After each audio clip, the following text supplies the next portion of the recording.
দাম্পত্য জীবনের সুখের চাবিকাঠি হলো উভয়কে বুঝতে পারা। স্ত্রীকে ভালো রাখার মানেই ভালো খাবার আর বাসস্থান নয়, তার আত্মিক শান্তিটাও খুব জরুরি। সবাই বিলাসিতায় সুখী হয় না। একজন স্বামী মানে যার হাত ধরে তার স্ত্রী সব ছেড়ে আজীবন কাটিয়ে দেবে, যার ফলে তার সর্বগুণ থাকা প্রয়োজন। অথচ সমাজ স্ত্রীর পিছনে লেগে থাকে তাকে জাজ করতে। আপনি জানেন না আপনার স্ত্রীর ত্যাগের গল্প। আপনার চোখে যে সর্বসুখী, এরকম হলে সমস্যা আপনার চোখের সাথে অন্তরেরও। আপনি আসলে তাকে উপলব্ধি করতে পারেন না। একটা স্বামী শুধু জীবনসঙ্গীই নয়, বরং বাবা মায়ের স্নেহেরও অংশীদার, স্ত্রীর উত্তম বন্ধু। অথচ আপনার মধ্যে ইগো কাজ করে। স্ত্রীর উপদেশ যদি শুনতে শরীর জ্বলে, তাহলে বুঝে নিন শয়তান আপনাকে অহংকারে কাবু করে ফেলেছে। স্ত্রীর প্রতি যেমন স্বামীর কর্তৃত্ব রয়েছে, তদ্রূপ স্বামীর প্রতি স্ত্রীর পূর্ণ হক রয়েছে।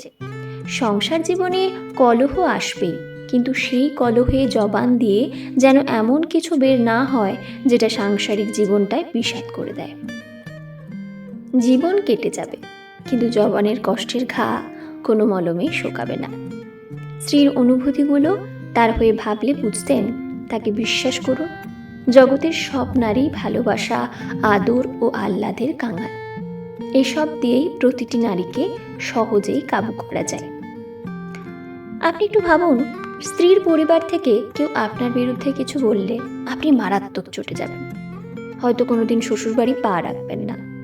অথচ প্রতিনিয়ত আপনার স্ত্রীর সাথে এটাই হয়ে চলে। যেখানে আপনিই পারেন না ফ্যামিলি ছাড়া কাউকে আপন করতে, সেখানে তার ওপর কিভাবে চাপিয়ে দেন? মেয়ে বলে? আচ্ছা, মেয়ে বলে কি সে মানুষ না? আপনিও যেই মায়ের সন্তান, সেও মায়েরই সন্তান, বরং বাবার রাজকুমারীও। আচ্ছা, কোন আইনে লেখা একটা মেয়েকেই সব সহ্য করতে হবে? না রাষ্ট্রীয় আইন? স্ত্রীকে সম্মান দিতে শিখুন। একজন স্বামীকে খুব বেশি সাপোর্টিভ হতে হয়। উত্তম জীবনসঙ্গী না পেলে জীবনটা এত বেশি তিক্ত হয়, এটাও ঠিক সবার ভাগ্যে সব জোটে না।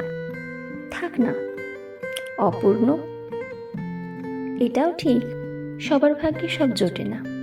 থাক না অপূর্ণতা, চলুক এভাবেই। এই তো কয়টা দিন, মৃত্যু আসলেই তো সব শেষ। দুনিয়ার কষ্টের বিনিময়ে ভগবানের কাছে সুখ চেয়ে নেব পরকালে।